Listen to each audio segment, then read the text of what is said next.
जवाब वर्तमान समय में भोजपुरी की क्या स्थिति है, क्योंकि आज़ादी से पहले भी भोजपुरी का सम्मेलन होते जा रहा है और 8वीं अनुसूची में अभी वर्तमान में कोई स्थिति स्पष्ट नज़र नहीं आ रही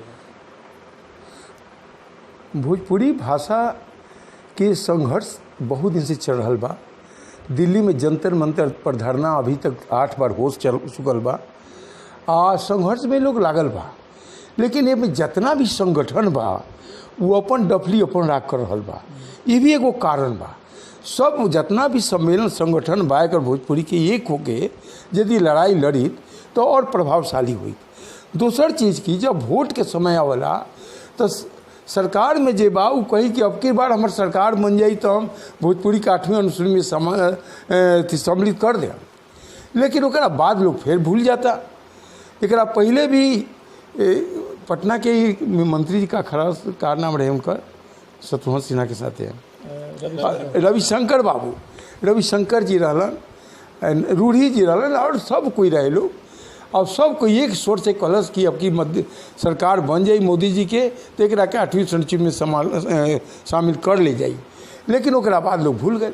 यहाँ तक कि गांधी मैदान में मोदी जी भी भोजपुरी में बातचीत कैले रही, भाषण दिले रही। गृह मंत्री राजनाथ सिंह भी बलिया में भोजपुरी में भाषण दिलन आ कहलन कि एकरा शामिल कर ले जाई, लेकिन अभी तक की शामिल ना हो सकल। अब फिर भी इलेक्शन भइल तो मोदी जी कई एक जगह भोजपुरी में भाषण दिलन और भोजपुरी अस्मिता के जगावे के प्रयास, लेकिन ओकरा बाद का करियन। अब तो सरकार बनी तो कोई जगह सरकार बनी उसे पता चली, भविष्य बताई, लेकिन अभी तक भोजपुरी अस्मिता से भोजपुरी भाषा से खिलवाड़ कल जा रहा बा, मजाक कल जा रहा बा। आई भोजपुरियन के अपमान कहल जाई। भोजपुरियों के एक होके एक संघर्ष करे के चाहिए। और भोजपुरी के जितना भी अब तो भोजपुरी के पढ़ाई भी यूनिवर्सिटी में हो रहा बा, नालंदा में हो रहा बा, कुंवर सिंह यूनिवर्सिटी में हो रहा बा, जयप्रकाश यूनिवर्सिटी में हो रहा बा, लंगर अम्बेडकर यूनिवर्सिटी में हो रहा बा, गोरखपुर यूनिवर्सिटी में हो रहा बा, बनारस BHU में हो रहा बा। तो ये सब जगह पढ़ाई हो रहा बा, लड़कन से पास कर रहा बा सब, ओकर सर्विस के भी प्रश्न बा। ऐसे जब सम्मिलित हो जाई तो अर्थ से जुड़ जाई। एक पर साहित्य की कमी नहीं है, हर तरह के साहित्य बा, हर विधा पर साहित्य लिखाइल बा, पत्रिका बा, उपन्यास बा, लेख बा, निबंध बा, साहित्यिक किताब बा और बहुत चीज़ के तो भरमार बा, कविता काव्य वगैरह के। एक पास अपन व्याकरण बा, एक पास शब्दकोश बा। ये सब के बावजूद अभी सम्मिलित नहीं के कल जात तो ये बहुत अथी कल जाता। हम आह्वान करता नहीं नया पीढ़ी से कि नया पीढ़ी के लड़का लोग आए पर बहुत गंभीर आंदोलन चलाओ जाए, जौना से पूरा दिल्ली जाम कल जाए और तब सशक्त आंदोलन हो जाई तो सरकार के अंत में झुके की हुई। भीख मंगला से तो रोटियों ना मिले, अधिकार ला तो लड़े के पड़ला। ऐसे भोजपुरी आंदोलन में आके लड़े के पड़ी और तब भोजपुरी के मान्यता मिली। है में कोई दू मत नहीं के, हमने का आसान्वित बनी, निराशावादी नहीं की।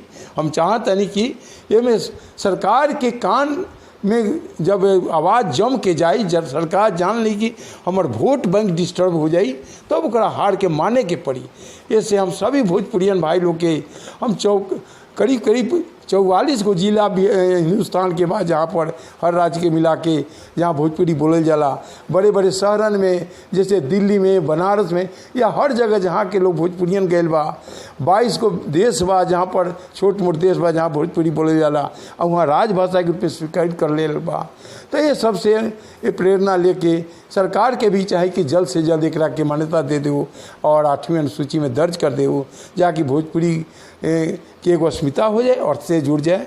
ये कह के हम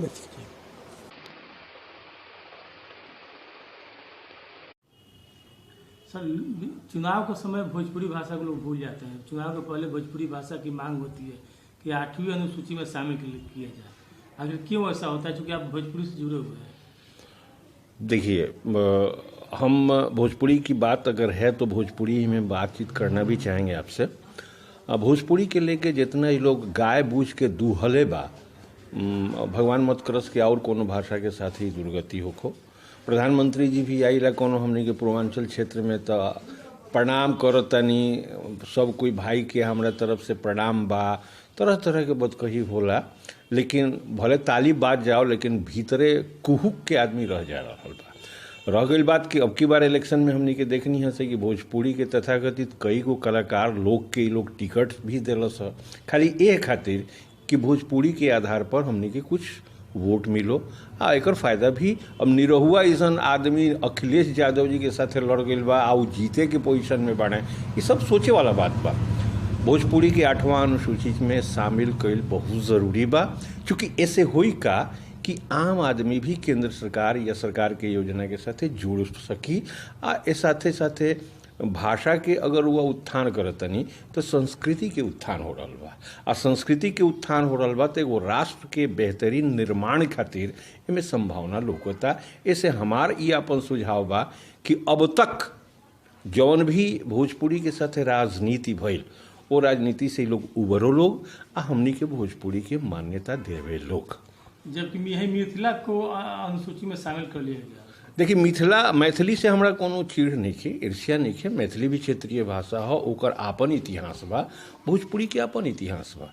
ये वेदकालीन भाषा, वेद में भी भोजपुरी के शब्दन के कई जगह प्रयोग पावल गईल बा।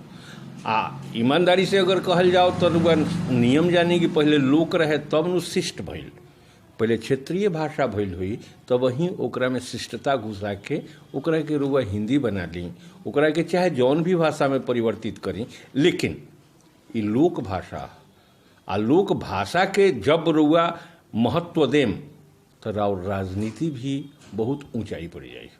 कहने का मतलब है कि भोजपुरी भाषा को 8वीं अनुसूची में शामिल नहीं करने के पीछे यहाँ के स्थानीय राजनेताओं का हाथ माना जाएगा या शिथिलता मानी जाएगी? न शिथिलता एमे कुछ हद तक इहो लोग दोषी बा आ कुछ हद तक हमनी के वर्तमान भोजपुरी के आंदोलन करे वाला कुछ ओकरा के एगो शब्द बाटे मठाधीश लोग, ई लोग के भी एगो बहुत बड़ा भूमिका एमे पावल जा रहल बा।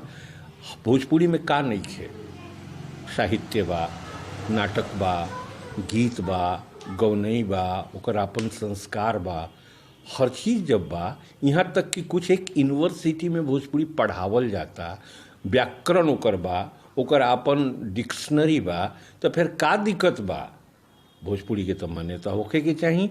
आ राजनीतिज्ञ लोग हमरा समझ में आता है कि पूर्वांचल से लेके अगर बिहार के हमनी के है क्षेत्र ले लिहल जाए, माने पूर्वारी क्षेत्र पूर्वांचल से सटले, तो तकरीबन 30 से 35 गो MP लोग भोजपुरी भाषी बा। वो लोग के एगो नैतिक भूमिका हो रहा बा। अरे भाई, हम तो नेता लोग के ये आह्वान करें कि मतारी के दूध पी के रुआ जन्म लेनी या सयान भईनी, मतारी के तो दूध के शरीयत देता नहीं, लेकिन हई अनबोलता मतारी भाषा, जमीन, माटी, आबो हवा, ये सब के भीतर हुआ लोग इनके एगो माने नैतिक जिम्मेवारी बा कि ओ मातारी के रुआ लोग नमक के शरीयत दी।